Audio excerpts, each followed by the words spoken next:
Bienvenido al canal de la Primera Iglesia Bautista de San Salvador. Esperamos que seas edificado a través del mensaje que estás por escuchar. Recuerda visitar nuestro muro en Facebook para que conozcas más acerca de nuestras actividades. También puedes escribirnos a nuestro correo electrónico. Será un placer saber de ti. Dios te bendiga.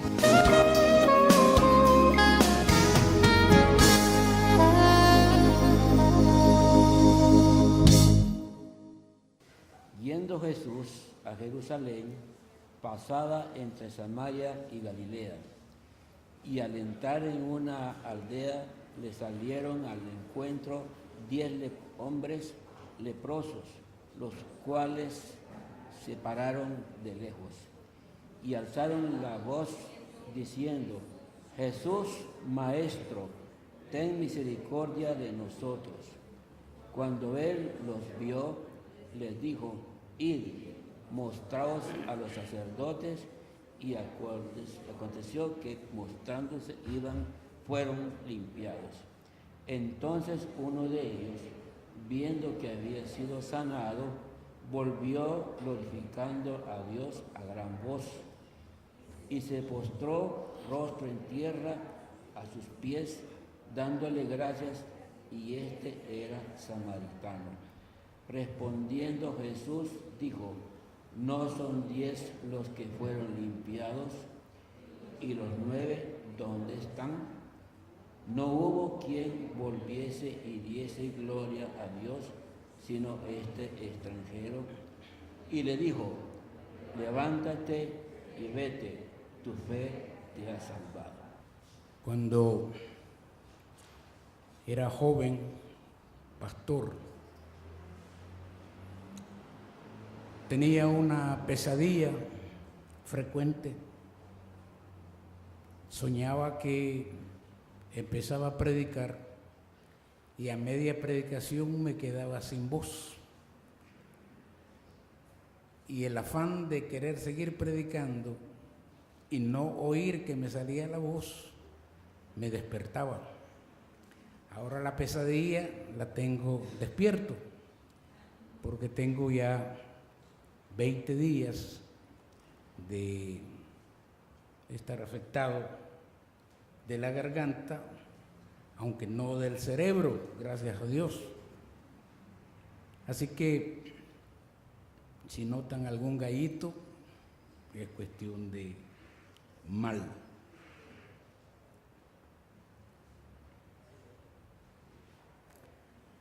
Una señora llevó a su hijo al mercado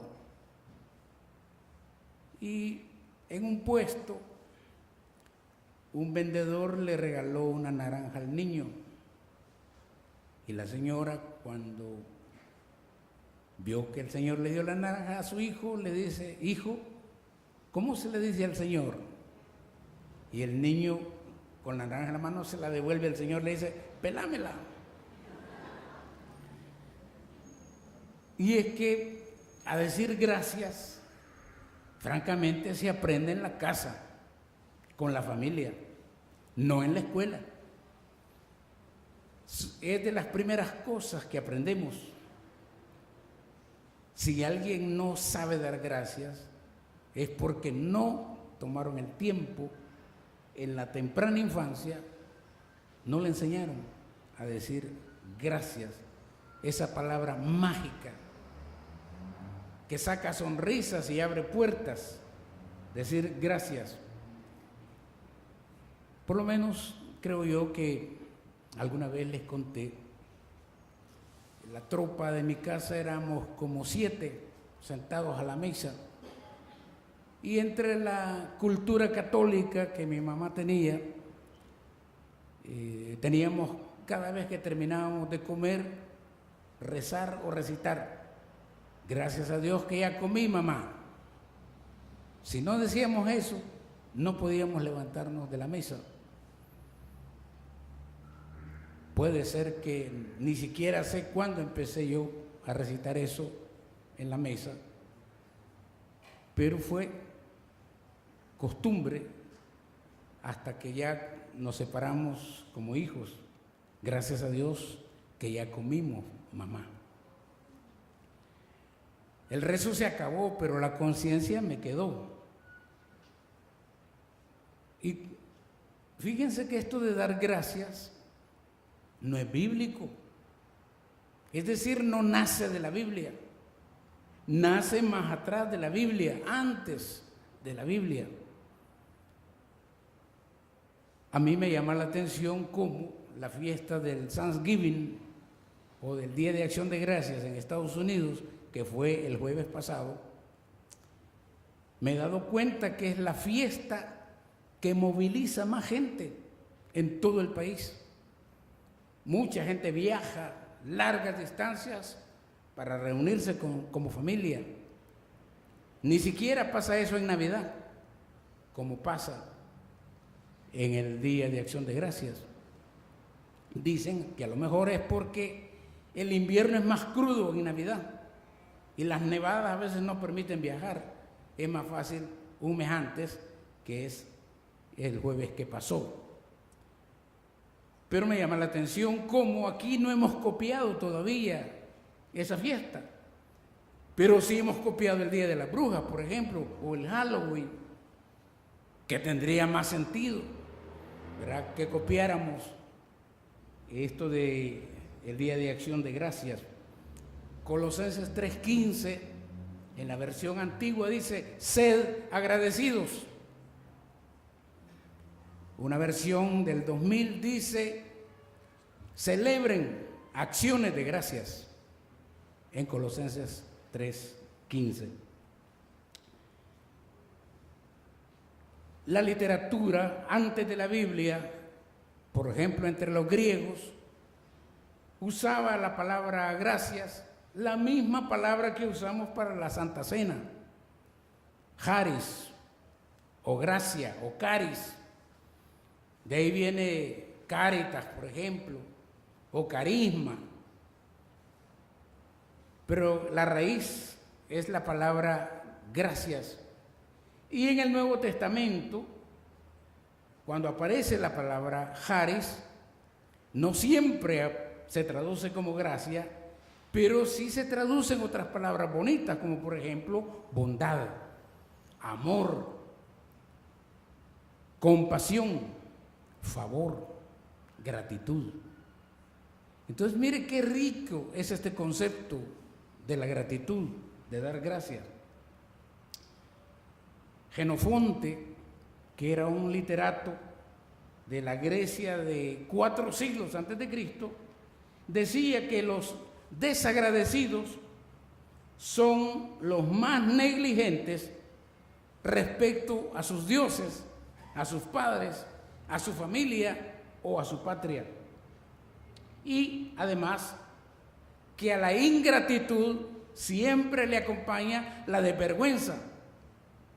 Y juntas, la ingratitud y la desvergüenza son la madre de todos los vicios.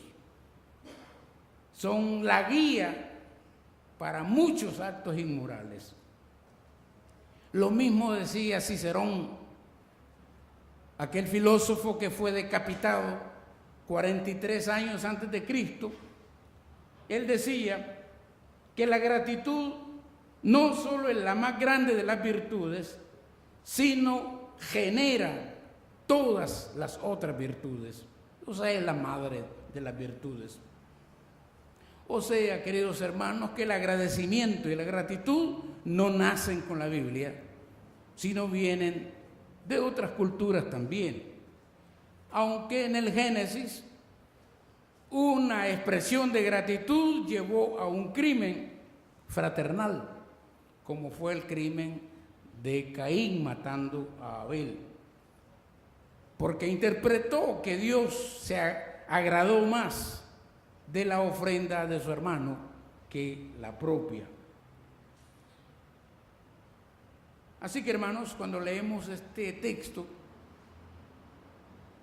de entrada uno sospecha que este Lucas, como él no era judío, sino que era un gentil, destaca en el Evangelio personajes controversiales.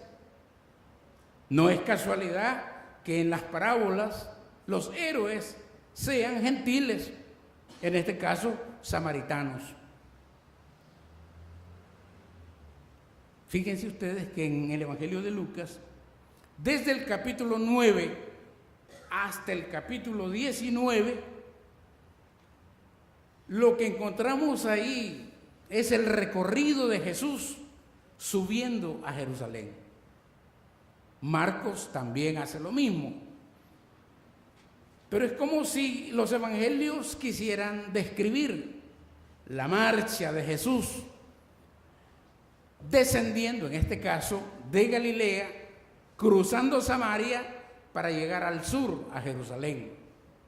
Un viaje que no sería más largo que venir de la Unión a Santana, pero que va a significar, como Lucas lo recalca, ese viaje es un viaje a la muerte. Y como si Lucas, además de contar lo que Jesús predica, enseña y los milagros que hace, reiteradamente va recordando que Jesús marcha a Jerusalén para morir. Es como un viaje triste, es como un peregrinaje que tiene un destino fatal, porque lo que va a encontrar en Jerusalén es la muerte. Y, entre tanto, paradójicamente, Jesús va dando vida, va restaurando vidas, va haciendo bienes a la gente, va favoreciendo a la gente, pero Él marcha hacia su propia muerte.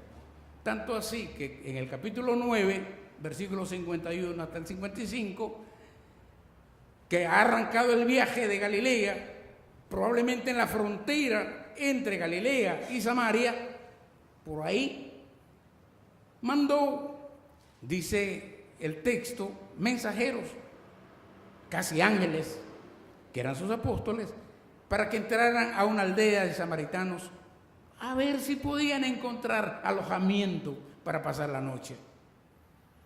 Y dice que los samaritanos cerraron filas contra los discípulos y contra Jesús y no les permitieron pasar la noche. Y los dos discípulos, que fueron como emisarios, estaban tan enojados por el rechazo que le dicen a Jesús: ¿y por qué no hacemos que sobre estos desgraciados llueva fuego? Y Jesús les dice: ustedes no saben de qué espíritu son.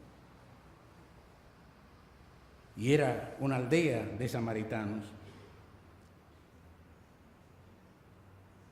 Desde el capítulo 9, entonces, hasta el 19, se repite esta frase de Jesús, que va a Jerusalén para morir.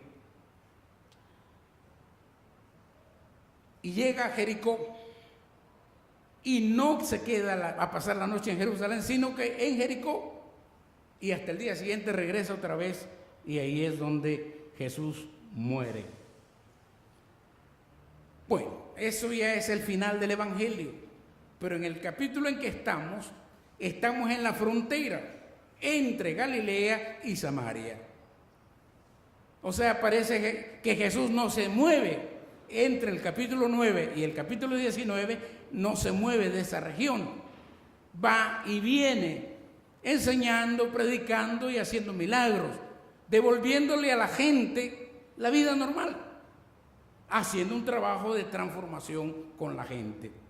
Y ahí es donde dice que se acercaron 10 leprosos, entrando en una aldea de los samaritanos, que desde lejos se pararon, alzaron la voz y le dijeron: Jesús, Maestro, ten misericordia de nosotros. Y como él los vio, les dijo: vayan, muéstrense a los sacerdotes. Y dice Lucas: y yendo ellos, fueron limpios en el camino. A mí me parece que este es el corazón de este texto. Y si pudiera tener tiempo para explicarlo, me encantaría poder tomar buen tiempo para explicar esto. Pero voy a referirme a lo que resalta más. Ya hemos hablado de la lepra, que no es la enfermedad de Hansen como se conoce hoy, sino que en aquellos días llamaban lepra a cualquier enfermedad de la piel. Y los sacerdotes, sin ser médicos, se encargaban de, al nomás aparecer alguna mancha no muy buena de la piel, inmediatamente eran los autorizados para separar al enfermo de su familia, despojarlo de todo, de su trabajo, de su familia, de su casa, y mandarlo a un lazareto. Así se llamaban los refugios para los leprosos. Es decir, que ser leproso no era un problema de salud grave. Si así hubiera sido, bastaría un buen médico y un buen hospital. El problema era que la gente le había dado otra connotación a la enfermedad. Se pensaba que la lepra era producto directo de un pecado, visible o escondido. Y por lo tanto, un leproso fácilmente era un castigado de Dios. Y por ser castigado de Dios, era indigno de ser compadecido, porque era como pensar, él se buscó la enfermedad. Lo que tiene es consecuencia de su mala vida. Entonces, que sufra. Y nadie tenía compasión por un leproso, porque razonaban de esa manera la enfermedad. No hay tiempo para leer en Números, capítulo 5, versículos 2 en adelante, que establecen todo lo que hay que hacer para tratar a los enfermos. Entre otras cosas, por ejemplo, el enfermo tenía que asumir su enfermedad, y cuando por casualidad se atrevía a entrar a un poblado, tenía que gritarle desde lejos a la gente: inmundo, impuro. Y la gente, cuando oía eso, se encerraba en sus casas y dejaba que el enfermo pasara por la calle para no contaminarse. Así que la gente no solamente se fijaba en el problema de la piel, de la enfermedad, sino también en el pecado moral que escondía un enfermo. De hecho, era un condenado de Dios, que estaba viviendo en carne propia el castigo de Dios por algún pecado conocido o desconocido. Llama la atención que se dirigen a Jesús diciéndole: Maestro, ten misericordia de nosotros. Ya alguna vez Jesús dijo: ¿por qué me llaman maestro y no hacen lo que yo les digo? Aquí entre el mismo Lucas dice en capítulo 6 esta frase: de tal manera que estos leprosos probablemente no han oído eso, porque de todas maneras cuando se dirigen a Jesús lo llaman: Maestro, ten misericordia de nosotros.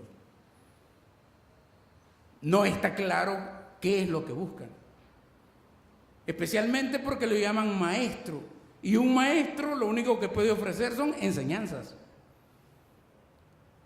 No están diciendo: cúranos, límpianos. Están diciendo: ten misericordia de nosotros.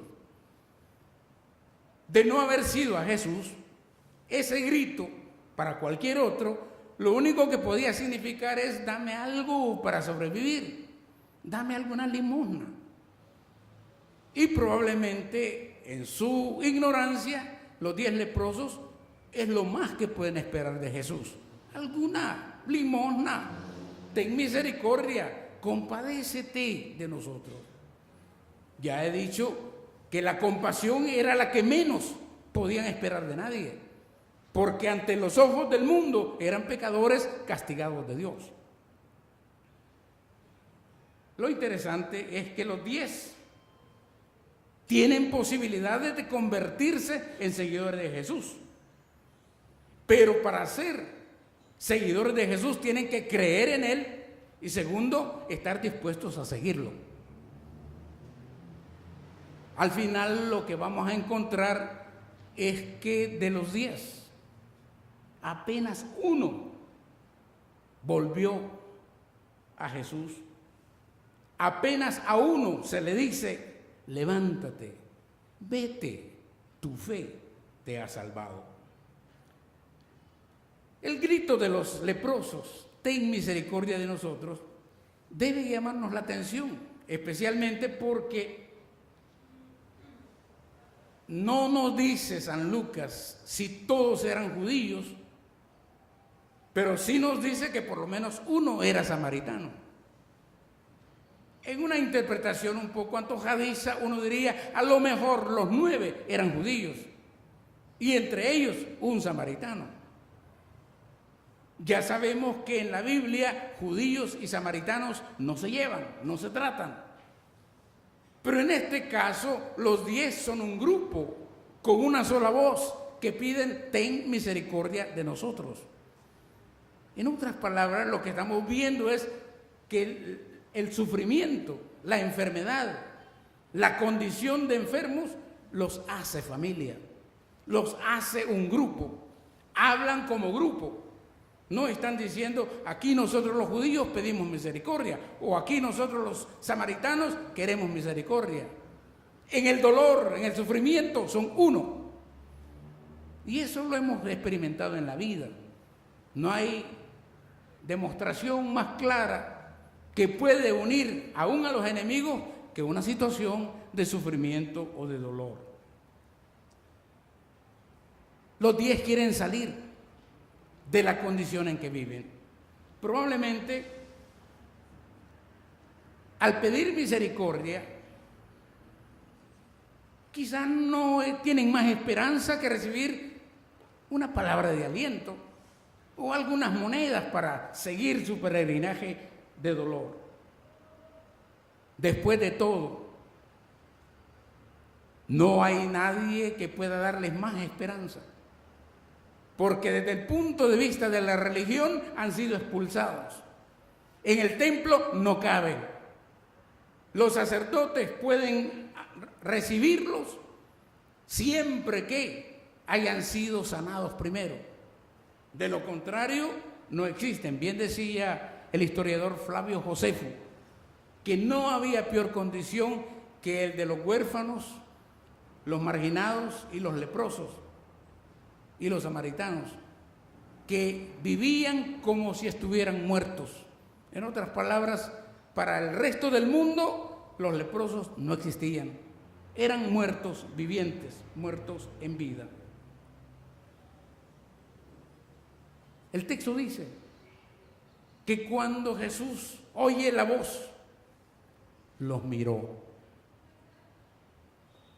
los vio. Sus ojos se fijaron en aquella tropa de 10 enfermos. Y eso empieza a cambiar la condición de los leprosos, la mirada de Jesús. Pensemos nosotros, ¿qué vio Jesús en aquella pandilla de enfermos? ¿Con qué ojos miró la enfermedad y la condición de estos 10 hombres? ¿No será que el Evangelio mismo nos invita a desarrollar miradas que miren los males de otra manera? Que frente al clamor del mundo, la iglesia tenga los ojos para mirar el dolor de diferente manera como el mundo lo mira.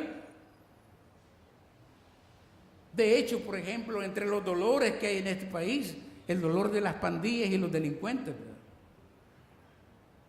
A veces me pregunto yo si la iglesia tiene su propia visión. Y cuando digo la iglesia, no me refiero a esta, me refiero a todas. Si las iglesias tienen su propia visión acerca del problema de las pandillas. Hasta parece peligroso tener una visión propia. Me consta, por ejemplo, que algunos pastores que han querido meterse ahí tienen problemas con las autoridades. O sea, no es tan fácil meterse en favor de ese grupo de leprosos que se llaman pandilleros.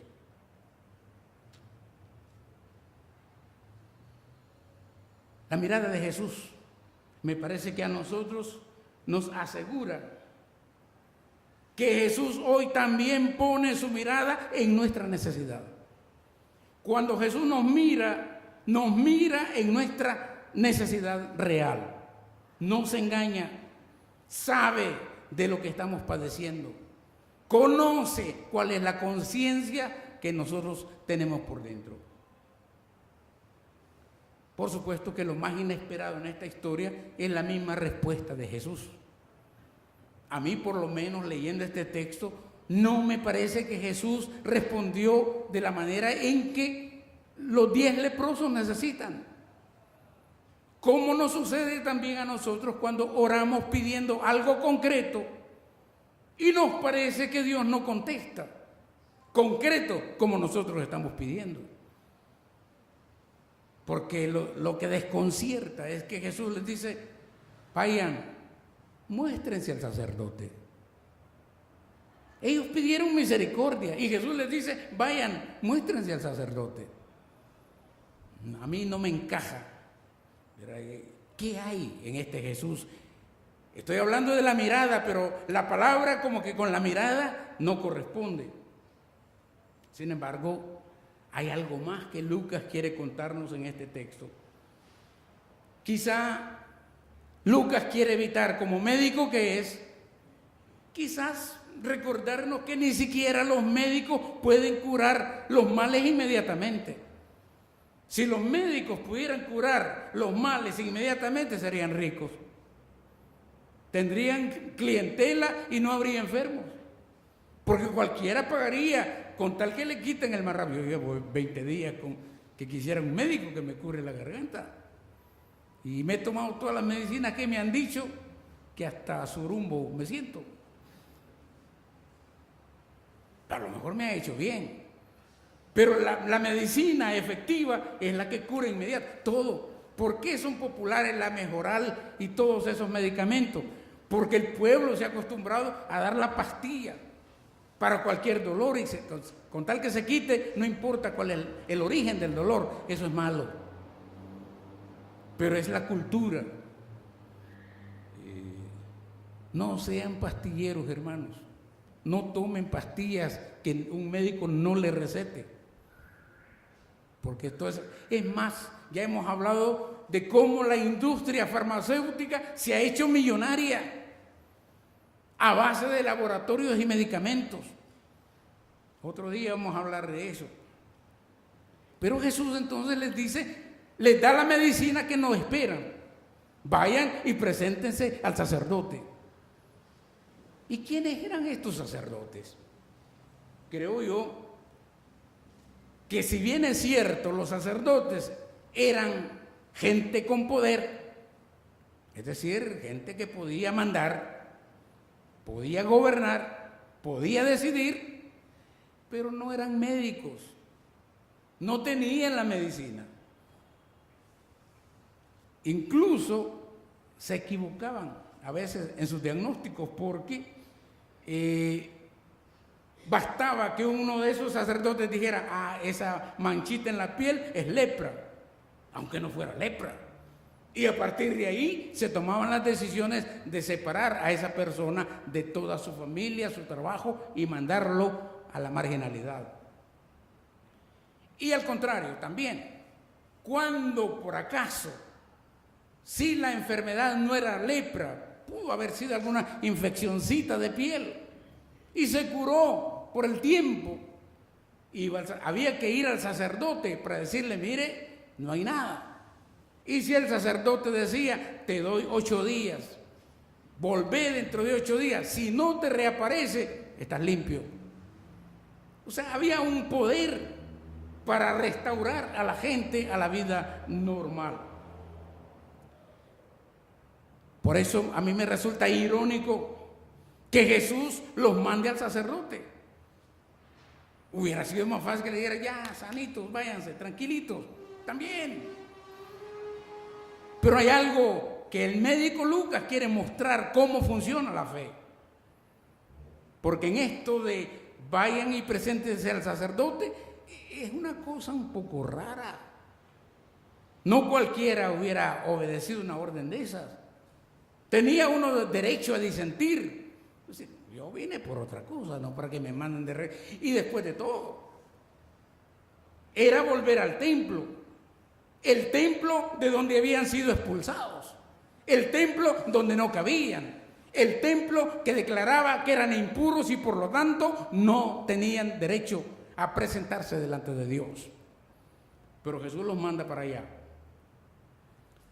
Claro, es cuando ellos arrancan, cuando ellos empiezan a caminar, cuando hacen del camino pasos para seguir adelante, cuando el milagro empieza a operarse. Aquí encuentro yo también otras cosas valiosas. Es decir, lo que Jesús les ha pedido es que hagan algo como si ya no tuvieran lo que tienen. Es decir, dar por sentado que estaban curados aunque estaban enfermos. Porque para presentarse al sacerdote había que ir limpio, sin enfermedad. Y entonces, ¿cómo es que les pide vayan y preséntense? Ahí está un poco la estrategia de Jesús. Es decir, porque en la obediencia, en la medida que están dispuestos a obedecer, van a encontrar la respuesta que están buscando. Y en efecto, dice que yendo por el camino, fueron limpiados. Miren qué cosa, cómo sucede el milagro. Es mientras van a buscar los sacerdotes que reciben lo que necesitan. Es decir, me parece rara la receta de Jesús, tan rara como le pareció a Naamán, un poco tonta, la recomendación del profeta Eliseo, que lo manda a que se bañe 7 veces en el río Jordán para que se le quite la lepra. Yo no hubiera dicho, bueno, aquí no hay agua en la casa, pues. O voy una vez al río, pero 7 veces. O sea, pareciera que la receta es absurda. Y uno, con los 5 sentidos, está difícil que acepte recetas absurdas. Excepto que cuando uno está padeciendo males y ha probado médicos y medicinas y tratamientos y hospitales y clínicas y drogas y no se cura, cuando ya está en el borde de la desesperación, cualquier cosa que le den lo va a hacer o se lo va a tomar con tal de curarse, por muy rara que parezca. O a lo mejor los 10 leprosos no le encuentran sentido a lo que Jesús pide, pero intentémoslo. A lo mejor esto resulta.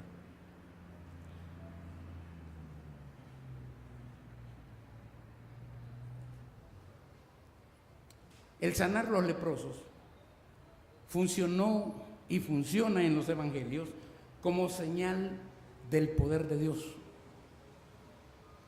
Probablemente Jesús, al mandarlos a los sacerdotes, indirectamente está mandando con los leprosos un mensaje. Que ellos sepan que en Él está el poder de Dios para cambiar la vida de aquellos enfermos. Lo que puede garantizar la respuesta es el ponerse en marcha, el ponerse en el camino, porque eso le brinda al leproso la oportunidad y la posibilidad de cambiar su vida. Aquí hay algo interesante, porque la vida cristiana se describe como un camino, un caminar. Y los que hemos vivido en la vida cristiana ya por varios años sabemos que en este caminar hay riqueza de experiencias. Nos han pasado cosas buenas, no muy buenas y algunas malas. Pero en el aprendizaje juntos, en la convivencia juntos, hemos podido constatar que mientras hay una respuesta de Dios que para mí no funciona, pero hay 10 respuestas para otros que sí funcionan. o mientras a mí me ha funcionado Dios de esta manera, puede ser que a otros no le funcionó. Pero en ese caminar, que es el caminar de la fe, está el milagro. Está la presencia de Dios, está la posibilidad del cambio de vida. Y fueron limpios, dice. La palabra limpio como que no coincide con la enfermedad. Debería decir, fueron sanos. Pero dice, fueron limpios porque no solamente se refiere a la enfermedad, sino a la condición social. Porque no solamente por la enfermedad sufren en carne propia, sino también las consecuencias familiares y sociales que los anulan, los eliminan y los marginan. Entonces Jesús hace una obra completa.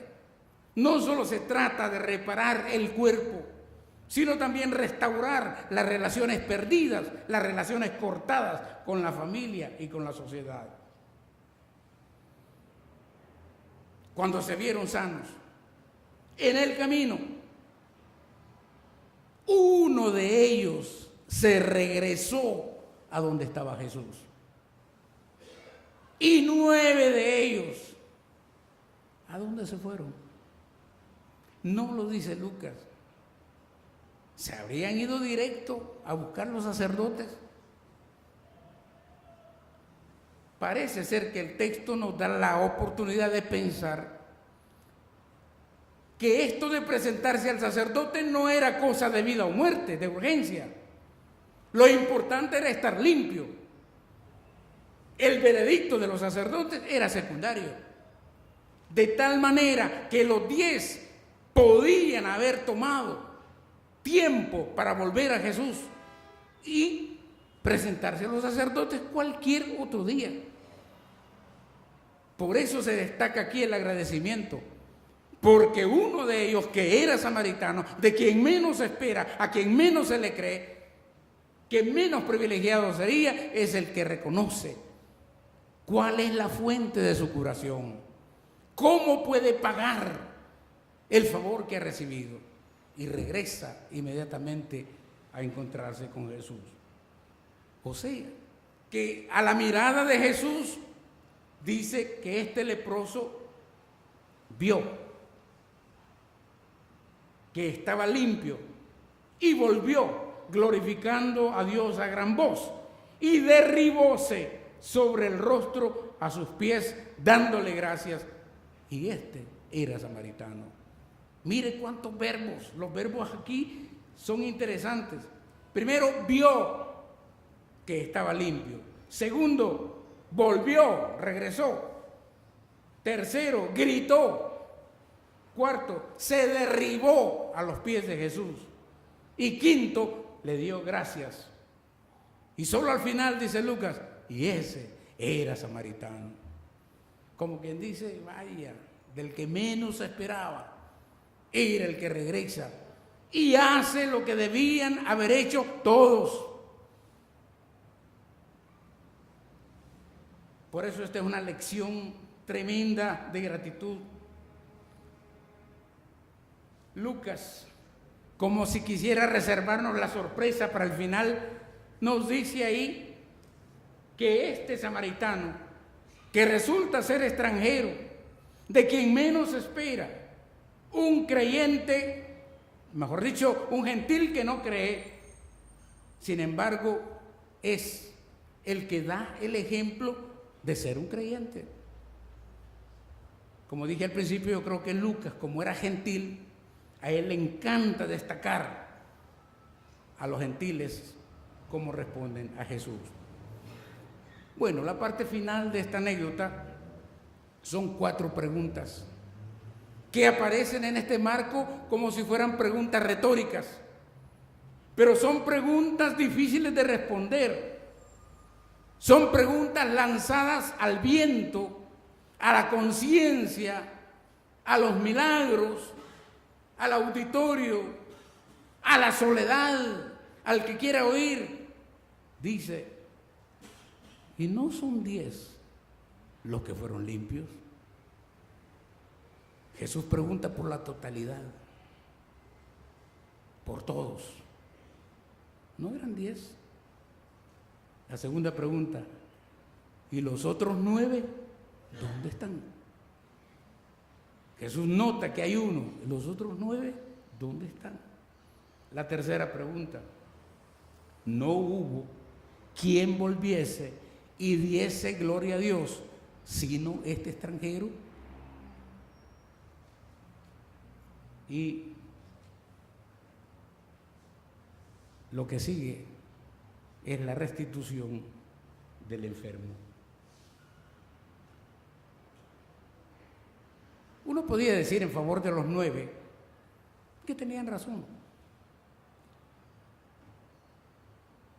Está claro que no eran agradecidos, pero también está claro que su sufrimiento era grande.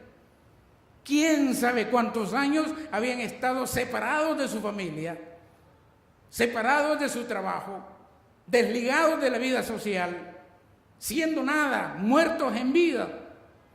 Y al primer cambio de vida, lo que quieren es ir a abrazar a sus hijos, ir a su casa, entrar a la vida normal. Pero también el samaritano estaba en la misma condición. Y por eso Jesús destaca entre los 9 y 1.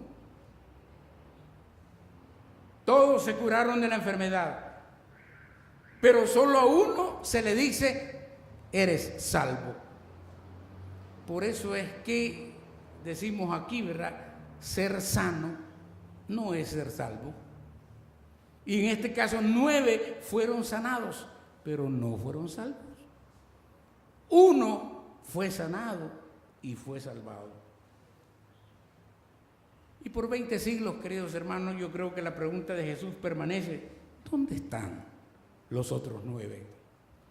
Y uno aplicándolo, ¿dónde están nuestros propios hijos? ¿Dónde están nuestros padres? ¿Dónde están nuestros hermanos? ¿Dónde están aquellos que nos trajeron aquí y se fueron?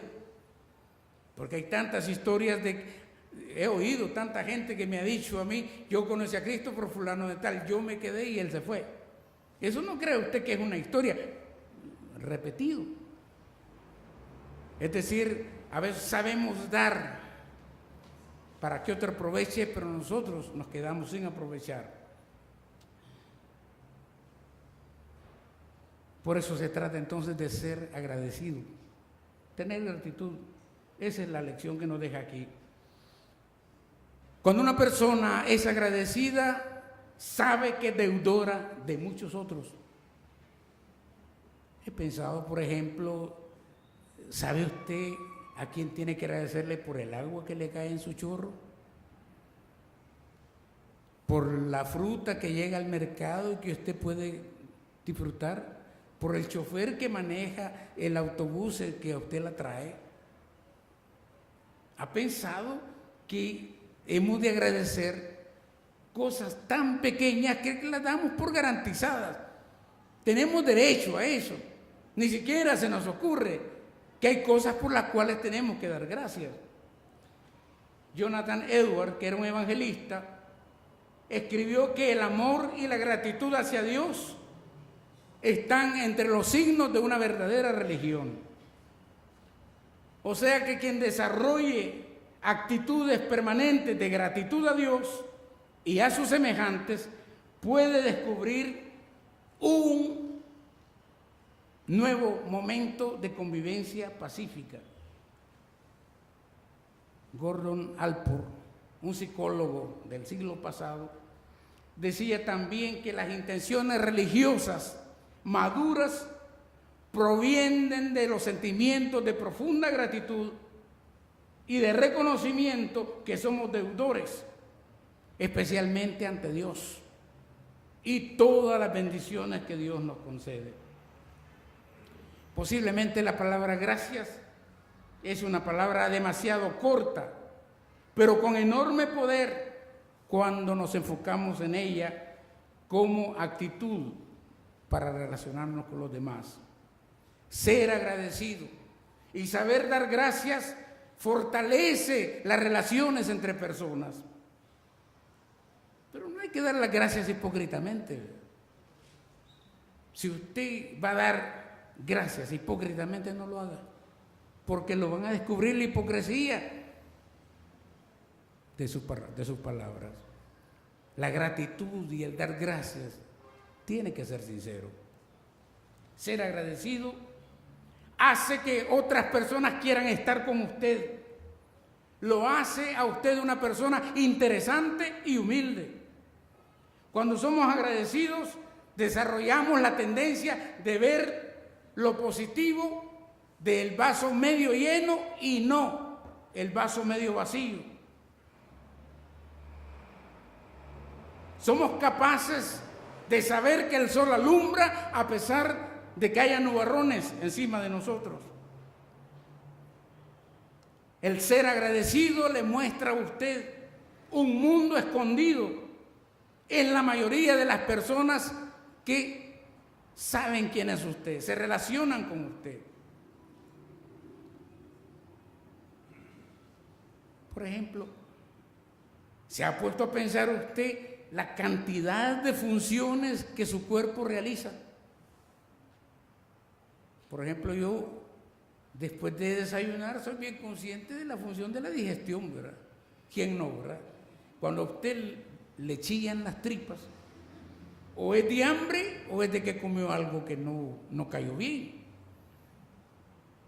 Pero si no le da problema comer, no debe estar uno agradecido con esa función que se llama digestión, ¿verdad? O que su cerebro funcione bien, piense bien. ¿Le ha dado gracias a Dios a usted por eso? O por la vida, medio feitos, como que sea, pero sanos. Hay gente que nunca se enferma. Le pueden dar 20,000 catarros, pero eso no es enfermedad.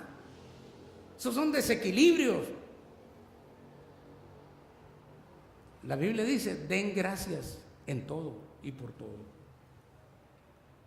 Así que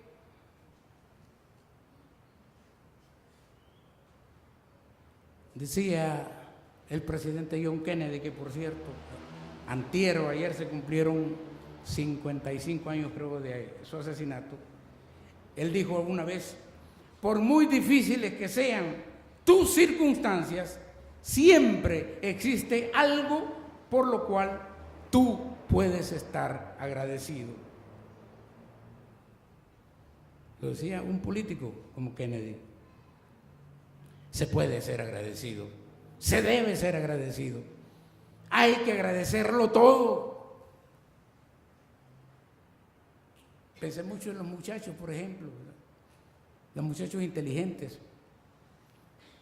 A veces se les llena de humo la cabeza a los jóvenes ahí cuando están graduando de la universidad, que yo soy bueno. ¿No se acuerdan de la mamá que le lava la ropa?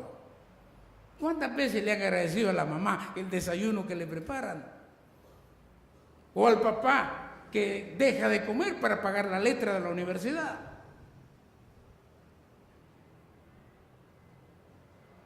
¿Cuántos dan gracias cuando se levantan por los bienes que tiene alrededor y que le hacen la vida un poco más tranquila? Por los alimentos que han llegado a la mesa, por la tranquilidad. Porque desde el campesino que sembró el zacate, que la vaca se come, que el lechero saca la leche, que de ahí hacen el queso y que llega hasta mi tienda, hay una cadena de servicios que hemos de agradecer. Es parte de la gratitud de la vida. Cuando usted enciende su vehículo, yo tengo un carro viejo, pero lo tengo al centavo, gracias al mecánico que sabe de mecánica, al que hizo la batería, a la gasolina. O sea, es una cadena que si no fuera por eso, ¿cuándo le damos gracias? Y la Biblia dice, den gracias por todo. Así que yo los invito. Si ustedes son deudores de gracias, paguen la deuda. Paguen la deuda. Piensen cuántas cosas se han quedado sin agradecer, sin decir un gracias. Y aprovechemos esta semana, aprovechemos lo que viene. Ya vienen los regalos, ¿verdad? Navidad, aunque no tenemos plata, pero siempre hay algo. Y cada día debiera ser un día de acción de gracias. No una vez al año como en Estados Unidos, cada día. Al final del día debe un creyente tener una acción de gracias a Dios. Por cada segundo de la existencia humana en que Dios ha sostenido la vida, gracias te damos, Señor. Por cada esfuerzo que otros hacen para que la vida se sostenga, gracias te damos, Señor. No se vaya hoy, esta mañana de aquí, sin agradecerle a alguien que ha hecho algo por usted y que usted no tuvo tiempo de decirle, no sabes cuánto te agradezco. Cuando a mí me tocan la conciencia en ese sentido, hay una frase que a mí me gusta, que la he copiado. Es decir, como no puedo pagar, si me sale más fácil decirle que Dios se lo pague. Y mire qué bonito es eso, que Dios se lo pague. Porque yo no le podría pagar todo el bien que usted me está haciendo. Oremos. Señor, te damos gracias por tantas cosas en la vida, por cada minuto en que nos prestas la vida, por cada oportunidad que nos das de seguirte, de escucharte y de servirte. Ayúdanos a ser agradecidos, a vivir en agradecimiento, a vivir la gracia, reconociendo que todo don perfecto viene de ti. Permite, Señor, que esa misma gracia nos haga hermanos y sepamos expresar el agradecimiento por el bien o por el mal que nos hacen. En Cristo Jesús oramos. Amén.